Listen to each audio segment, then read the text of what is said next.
Olá, então, bem-vindos ao episódio 51 do BI 30 minutos, promovido pela Associação Portuguesa de Business Intelligence. O meu nome é Helder Quintela e hoje, neste episódio número 51, vamos falar de usabilidade e insights dos dados, com a presença de Miguel Carlos Frederico. É hoje ele o nosso convidado, ele que vem da organização Crédito Agrícola. Para moderar esta conversa informal, neste episódio 51 do BI 30 minutos, tem comigo o colega da APBI, João Geraldes, e vamos então a esta nova conversa. Sejam todos muito bem-vindos. Vamos então começar esta nossa conversa. João Geraldes.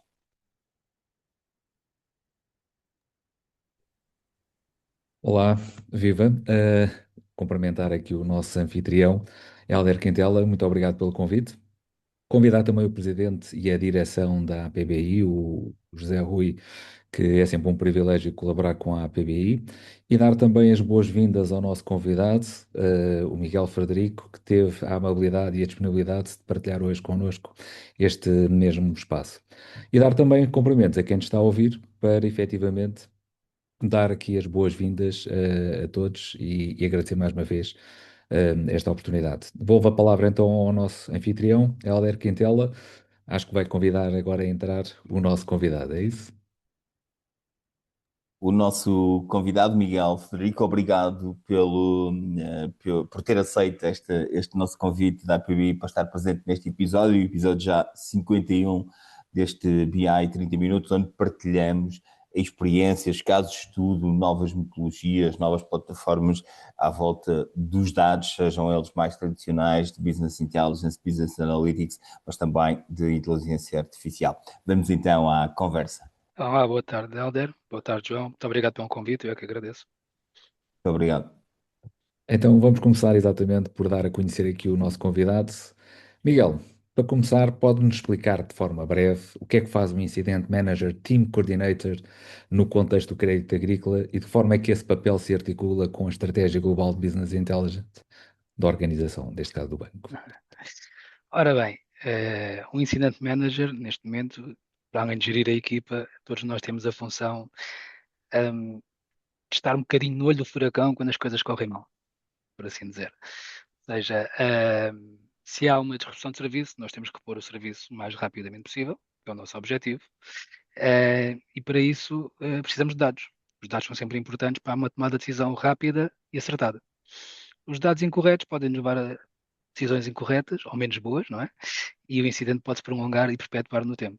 Mas na prática, com os dados corretos, com a tempestividade certa e com as pessoas certas do nosso lado, os incidentes são passageiros.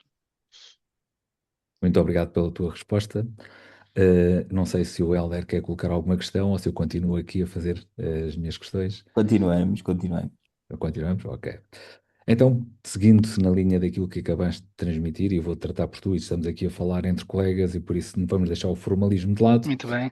Hum, Como é que essa cultura de dados que acabaste de citar e a utilização de ferramentas de BI, de Business Intelligence, tem contribuído para a gestão mais eficiente de incidentes e para a melhoria contínua que está associada exatamente à área da qualidade em termos da oferta de serviços que o crédito agrícola proporciona? Quando nós olhamos para a gestão de incidentes, não podemos olhar só para a gestão de incidentes críticos, não é? Temos que olhar para o incidente inicial, que temos como o Single Point of Contact, que é o nosso Service Desk. Não é? O nosso Service Desk é se nós não detectamos através da alarmística, que é onde também usamos dados Power BI, temos dashboards feitos para ter a alarmística cada vez que falha um serviço, detectamos através dos nossos clientes a ligarem para o Service Desk a dizer que estamos sem serviço, não está a funcionar e que está algo errado. Portanto, o Service Desk, com os dados que existem a nível TI, de disponibilidade de serviço, conseguem perceber se realmente está ou se não estamos a detectar atempadamente. Pode justificar do nosso lado uma melhoria contínua, mas está. Podemos ter que afinar thresholds, ter que afinar alarmísticas com os dados que estamos a receber. Mas o Power BI dá-nos aqui a visibilidade geral do bigger picture. Quantos incidentes há? Qual é o tempo médio de resposta? Há quanto tempo está por responder? Qual foi o primeiro que foi detectado? Já recuperou? Não recuperou? Ou seja, aqui já usamos o Power BI um bocadinho mais como o volante da operação para a tomada de decisão, não é? Os dados vão-nos dar este controle. Sem estes dados, estaríamos às escuras e teríamos de estar a ligar um a um.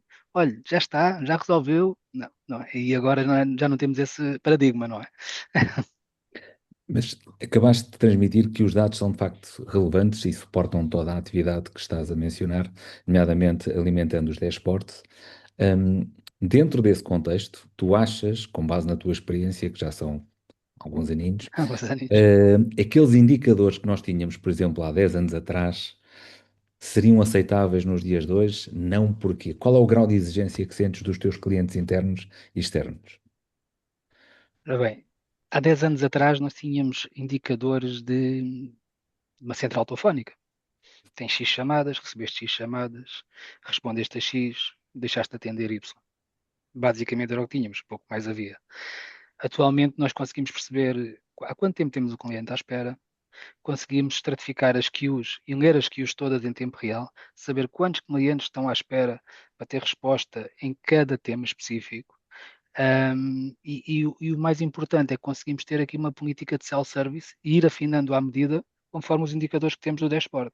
Ou seja, se temos, posso dar um exemplo, se temos 100 pessoas à espera numa queue que se trata de recuperar uma password, tendo nós o serviço de self-service, conseguimos pôr uma guia a passar, olha, pode continuar a aguardar, teremos todo o prazer em falar consigo, contudo, se quiser, se tiver mais urgência, dirija-se a este caminho e poderá fazê-lo autonomamente. E com isto também reeducar o nosso cliente interno, como dizes bem, João, o nosso cliente interno acaba por ser mais exigente, porque como estamos todos na mesma entidade, nós somos sempre mais exigentes connosco próprios do que com os outros, por norma. Portanto, acabamos por estar nesse paradigma.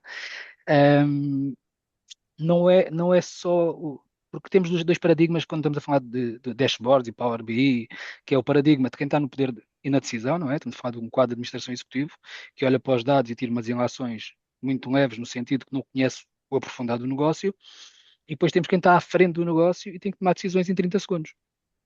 E esses dados são super relevantes para uma tomada de decisão mais assertiva. Porque se nós não tivermos a visibilidade do que é que está a acontecer, quando é que começou e se ainda se mantém, não sabemos por onde é que nos devemos de encaminhar. Ou seja, estás perante um conjunto de desafios e muitos deles são recentes. E assim sendo, quais é que têm sido, se puderes partilhar, os maiores desafios nesta equipa, ou seja, enquanto coordenador e fazendo esse tipo de trabalho na gestão de incidentes, e num contexto como temos neste momento o setor bancário muito regulado, ou seja, a questão da conformidade legal acresce aqui acima da complexidade técnica. De que forma é que as soluções que neste momento estão a construir vão ao encontro daquilo que é a insatisfação? Eu vou pôr aqui aspas na insatisfação, porque acho que é mais a exigência dos clientes que Exato. cria esse tipo de insatisfação, para mitigar esses novos desafios. O que é que achas que pode ser feito e deve ser feito para, nomeadamente com o apoio de BI, para esse tipo de desafios?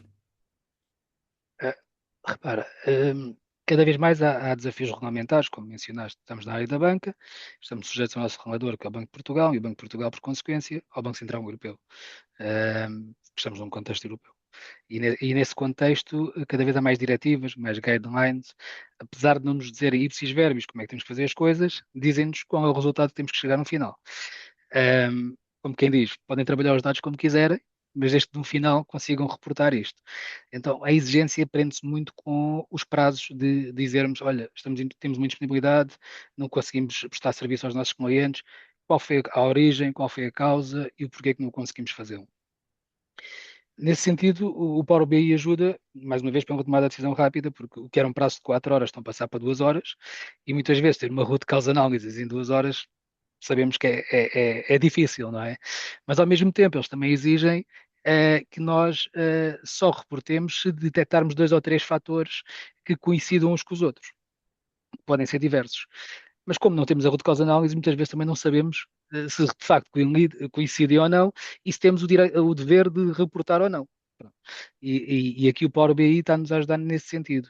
É que, para além de conseguirmos trabalhar os dados, conseguimos fazer os matching de dados. E o que é que o matching de dados consegue fazer? Consegue detectar no espaço de 6 meses, que é um dos critérios, no espaço de 6 meses, se a RCA foi a mesma. Tudo o que. E se a RCA foi a mesma, temos o dever de reportar. Se não foi a mesma, não temos o dever de reportar. Portanto, e tudo isto faz a diferença.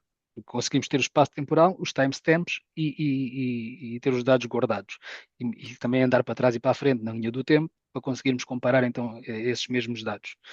E cada vez mais é para aí que nós caminhamos. Apesar de termos outros sistemas de detecção, como já se usa, o Dynatrace e tudo mais, um, não nos dá o bigger picture do que temos.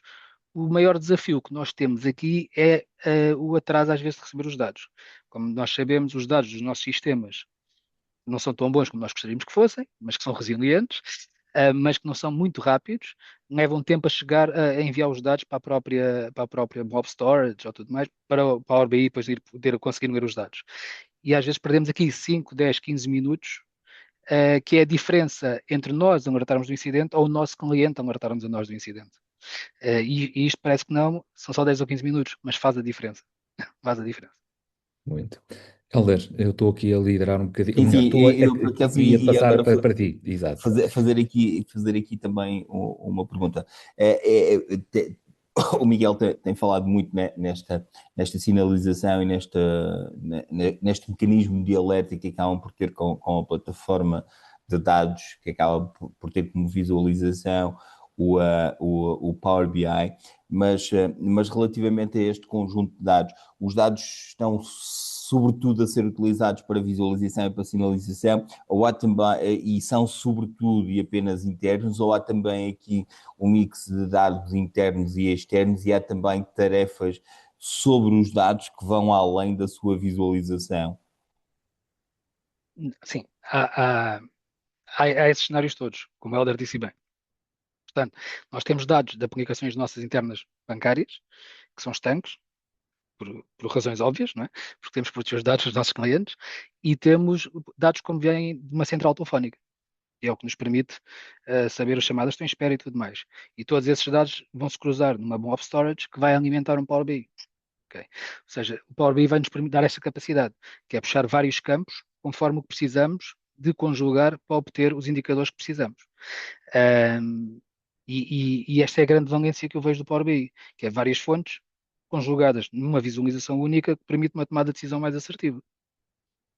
E além dessa visualização, há também processos que já envolvem inteligência artificial, por exemplo, para previsão de alguns incidentes que face a alguns sinais e alguns dados que comecem a apresentar algumas anomalias, possam despoletar a intervenção mais cedo, ou digamos que é algo que ainda está num processo de maturação? É algo que está no processo de maturação, mas já temos aqui alguns indicadores, não é? Que é transcrições de chamadas, que é a sinalização de tons de voz, a insatisfação do cliente, conseguimos medir aqui pequenas coisas. Biométrica, mas é uma questão de mais de segurança e menos de Power BI, que é usada a forma, os dados biométricos como o utilizador pega no telefone, uma questão de segurança ao nosso cliente. São dados, como é óbvio, são dados biométricos, mas que não estão espelhados em Power BI.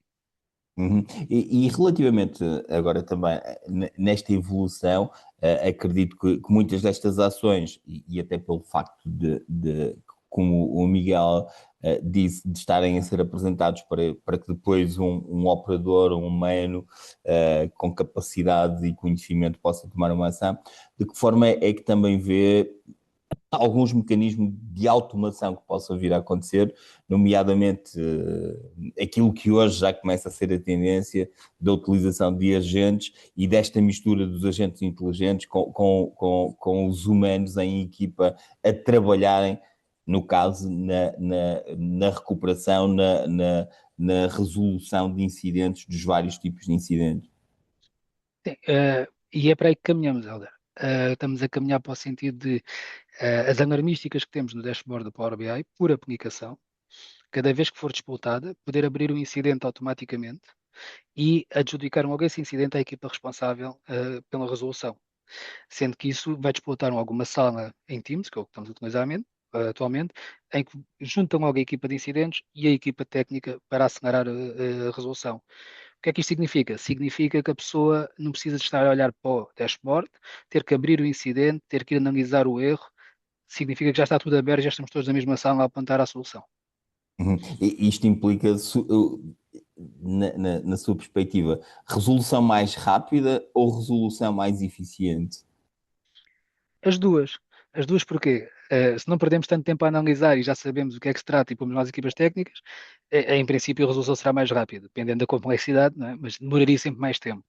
E em segunda instância, pode significar, entre nós termos de estar a anunciar e a fazer um relatório ao nosso regulador ou não, porque temos um fator que é o temporal. Se tivermos mais de 2 anos, desculpa, 2 horas indisponíveis, temos que reportar ao nosso regulador.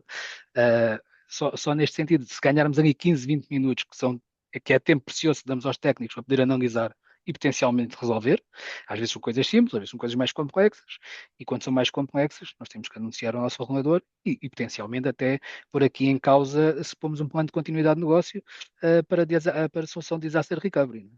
Para continuarmos a prestar o serviço. Todos os minutos no incidente contam. A verdade é esta. Nós temos estado aqui a falar e centrados muito na experiência do crédito agrícola, mas o Miguel Frederico, face à sua experiência e à sua atividade, deve ter também a visão daquilo que acontece mais transversalmente no mercado, a realidade portuguesa e até a realidade europeia. Assim, de uma forma muito, muito global, como é que vê esta maturidade em Portugal e a maturidade na Europa e como é que é comparável e para onde é que se está a caminhar? Ora bem, isso é uma pergunta muito complexa, não é? Tendo em conta que o tecido empresarial português, 90% são PMEs, com poucos recursos, é muito complexa. No modelo europeu, as multinacionais, sim, já estão a adotar tanto o Power BI para resultados como para automações, já aliada à inteligência artificial, e de facto conseguimos ter bons outcomes e bons resultados. A nível local, a nível português, ainda há muitas reticências. E isto é como tudo, não é? O ser humano tem medo do que é desconhecido. E enquanto não houver aqui um approachment mais hands-on approach, mostrar às pessoas como é que funciona e que não há risco e que não há perda de dados e que o Power BI é seguro, muitas vezes as pessoas não apostam. Não é por uma questão de falta de capacidade, seja ela financeira ou humana, é por desconhecimento. E de facto é algo que tem que ser mais maturado, porque no mercado que vivemos competitivo, ou nos adaptamos, ou mais tarde ou mais cedo fechamos a porta. Antes de passar a palavra novamente ao João para mais algumas questões, como é constituída a sua equipa em termos de incidentes? Tem apenas pessoas relacionadas com a gestão de incidentes ou também já tem perfis de dados, como engenheiros de dados, ou analistas de dados, ou cientistas de dados? A minha equipa de gestão de incidentes tem especialistas em gestão de incidentes.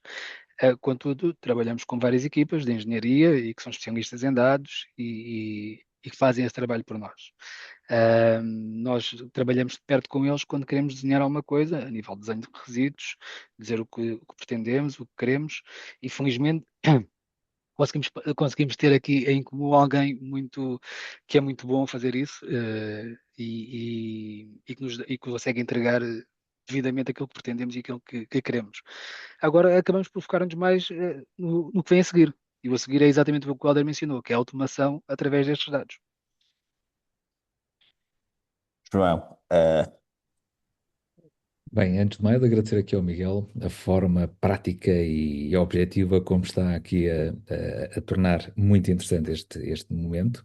Agora, saindo um pouco da vertente mais técnica, mas puxando aquela veia até académica inicial da sua carreira, as equipas hoje fazem sentido serem eminentemente ou predominantemente técnicas, centradas naquilo que são os hard skills, ou a visão do Miguel acha que cada vez mais é importante os soft skills, a inteligência emocional e saber exatamente gerir a relação com os vários públicos que somos forçados a ter, nomeadamente na gestão de incidentes? Qual é a visão do Miguel? Isso é muito interessante essa pergunta, porque não é só na gestão de incidentes em que eu julgo que cada vez mais as pessoas e o seu sentido crítico são o valor acrescentado que podemos dar às instituições. Como o João e o Helder já mencionaram, a inteligência artificial está aí, ela veio para ficar e não se vai embora. E temos que começar a lidar com ela. Agora, temos que saber e ter a noção e a percepção que nem tudo o que a inteligência artificial nos dá é aquilo que nós queremos, ok? Nós sabemos que temos que fazer as prompts bem desenhadas, podemos pensar que estão bem desenhadas, estão bem escritas e que a inteligência artificial vai devolver aquilo tudo que pretendemos e com dados verídicos. E aqui está a questão. Os dados serem verídicos ou devolvermos aquilo que nós pretendemos vai então depender do sentido crítico de cada indivíduo, da experiência de cada indivíduo e saber como utilizar aquilo que lhe está a ser devolvido. O que acontece aqui então, e respondendo à tua pergunta, João, é claramente precisamos ter soft skills. Soft skills de adaptabilidade, competências e humildade para poder desaprender e voltar a reaprender estas coisas todas. Porque isto é como voltar à escola, não é? Apareceu tecnologia nova, nós vivemos numa altura em que não havia computadores, depois houve evolução tecnológica e depois tínhamos disquetes e agora já ninguém usa disquetes. E estamos agora num mundo em que até mesmo a programação nós podemos perguntar à AI e ele devolve-nos o código. Portanto, Muito obrigado pela tua resposta. Ainda antes de passar aqui ao Helder, só para fechar este assunto. Então, de acordo com a tua experiência e havendo um stress, daqueles stresses que nós não queremos ter, tu preferes ter ao teu lado alguém com um perfil mais técnico que ajuda a explicar a origem do problema, o que é que vai ser necessário para resolver o problema e começar a pôr hands-on, ou seja, pôr as mãos a funcionar, uhum. ou, na tua visão, valorizas mais alguém que sabe gerir o stress, sabe gerir a equipa e sabe gerir a relação? Eu sei que a resposta seria os dois, mas se É, tivesse que escolher, qual seria aquela que valorizavas mais? a resposta aos dois, porque depende muito da situação. Eu sei que isto é um bocadinho de resposta à consultor, depende, não é? Sim. Mas depende muito, não é? Se eu tiver um problema na iminência que tem que ser resolvido no imediato, preciso do técnico que saiba resolver. Agora, não sabendo se o técnico sabe resolver ou não, eu vou escolher a pessoa que tem o perfil de gestão e as competências de inteligência emocional para lidar com o stress, para lidar com a situação e procurar soluções. Ok, obrigado, Miguel. Vou devolver aqui a palavra ao nosso anfitrião. Helder, força. Nós estamos a aproximar-nos do final a uma velocidade muito rápida, é sempre assim. Voltando novamente a centrar nos dados, Miguel, neste momento, se tivesse que, não obviamente centrando única e exclusivamente na realidade da Crédito Agrícola, mas centrando numa realidade um pouco mais abstrata também, neste momento, e para quem trabalha como o Miguel na área de resolução de incidentes, e na utilização dos dados para apoiar essa resolução de incidentes, quer sobre a gestão do serviço, da qualidade de serviço. Neste momento, em termos de dados, os grandes desafios estão no tipo de dados e na abrangência de dados que já consegue ter e ou na rapidez com que esses dados também estão disponíveis. O Eu, grande eu sei que desafio às vezes é difícil nós, quando é perguntamos a uma mãe que tem dois filhos, de qual ele gosta mais. qual é que gosta mais, é verdade. É verdade. Em resolução de incidentes, a verdade é exatamente que o tempo é crucial e então a disponibilização dos dados o quanto antes é o melhor, para nos dar a percepção do que realmente está a acontecer em tempo, em near real time. O real time é uma utopia, não é? Near real time. E agora, se me disser, quando eu estou a analisar para tomar decisões mais estratégicas, com mais tempo, de como é que eu hei de guiar a minha equipe e para onde é que nos vamos encaminhar, a qualidade dos dados e a abrangência dos dados é crucial, não é? Eu neste momento tenho um dashboard desenhado em Power BI em que me diz há quanto tempo uma aplicação não está indisponível, qual foi a última vez que esteve indisponível, ou seja, consigo medir temporalmente qual é a resiliência daquela aplicação. Eu já consigo voltar ao ano passado e dizer, o ano passado esta aplicação esteve indisponível uma vez e foi 5 minutos. Ok? E aqui conseguimos ter também as lições aprendidas e conseguir exatamente ao espaço temporal, ir ao relatório e ver o que é que se passou. Está resolvido, não está resolvido. Mas isto é um trabalho, é o trabalho invisível das equipas de gestão de incidentes. As equipas de gestão de incidentes trabalham todos os dias, não trabalham só quando há incidentes. Pronto, isto é um Certo. trabalho invisível que nos leva à melhoria contínua. E aí a abrangência dos dados, para mim, é crucial. Para a resolução imediata do incidente, é a velocidade em que recebemos os dados e a informação. E só mesmo assim, no final, antes de deixar a última questão para o João Geraldo, em que medida, e o Miguel está muito habituado à regulação e ao compliance e às regras que tem que cumprir e que tem que seguir, como é que vê também sendo uma atividade suportada em dados, em conhecimento, como é que vê também esta questão das diferentes regulações que têm vindo a ser implementadas sobre os dados e sobre a utilização de dados e de que forma isso também afeta pouco ou muito a atividade?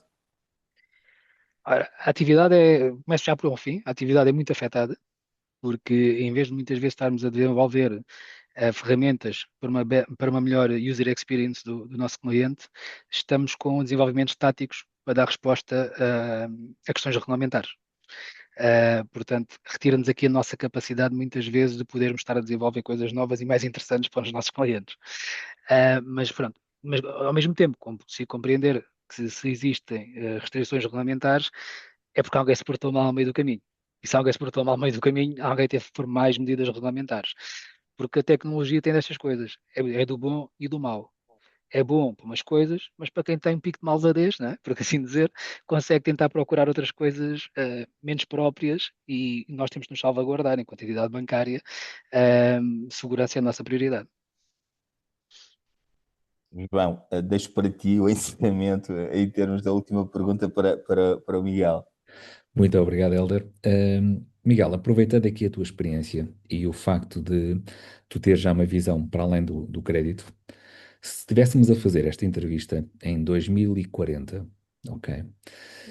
Os incidentes e a gestão de incidentes, isto aqui é um apelo à tua visão e à tua capacidade estratégica de o que é que tu acharias que mudaria naquilo que é o teu dia a dia em 2040 dentro desta área? Ou seja, qual é a visão? O que é que tu achas que vai acontecer? Honestamente, o que eu acho que vai acontecer é que o caminho para onde vamos é que os incidentes vão se resolver automaticamente. Vamos ter reportes, vamos ter que analisar os reportes para dar respostas regulamentares que também podem ser automatizadas. E o que nós vamos estar a fazer basicamente é afinar a máquina. O que é regulamentar? O que é que temos que fazer? Qual é o campo que o reporte tem que levar? E depois da máquina oleada, julgo que vai ser tudo automático. Nós estamos ali só para alavancar se alguém cravar, pouco mais. Então deixa ver se eu entendi corretamente a tua resposta. E estou a fazer um pouco a transposição e a leitura juntando os pontos da nossa entrevista. O que tu estás a vislumbrar é que quando os teus clientes internos tiverem um problema, vão se queixar à máquina ou vão preferir falar com o Miguel? Não, o que eu estou a vislumbrar é que os meus clientes nem se vão queixar, que o sistema de motorização vai detectar que um É sistema, preditivo. como a aplicação, exatamente, como a aplicação está a entrar em falência, com um threshold que a aplicação ainda não está disponível ao nosso cliente, mas que vai abrir um incidente por trás sem o cliente ver, vai ser resolvido sem o cliente ver e vai gerar um relatório para a gestão de incidentes e que nós vamos receber o relatório e tirar os insights do relatório. É isto Ok. que eu estou a prever. Muito interessante a tua visão. E antes de passar a palavra ao Hélder para fechar, agradecer a forma como fizeste passar estes 30 minutos, francamente, muito rapidamente. Muito obrigado. Foi para mim um privilégio estar aqui com vocês e devolvo a palavra e muito obrigado pela oportunidade. Muito obrigado, principalmente aqui ao nosso convidado da APBI neste episódio do BI 30 Minutos, o episódio já 51, episódios que acontecem semanalmente, portanto, estamos aqui permanentemente na APBI numa dinâmica de partilha de conhecimento com pessoas como o Miguel, que fazem a diferença na atividade diária das organizações em que estão inseridos, e isto sempre a partir dos dados ou suportados pelos dados. Portanto, muito obrigado, Miguel, por esta presença e muito Obrigado, obrigado eu. também ao João Geraldes, colega dos órgãos da APBI, pela moderação deste BI 30 Minutos. Siga-nos e siga a atividade da APBI, quer através da inscrição na associação, quer através da recepção da nossa newsletter, onde recebe todas as dinâmicas e informação mais atual sobre a atividade, quer da associação, quer também nesta área do Business Intelligence, dos dados e da inteligência artificial, e também nos nossos canais, sobretudo do YouTube, onde estão disponíveis todos os episódios do BI 30 Minutos. Muito obrigado e até à próxima.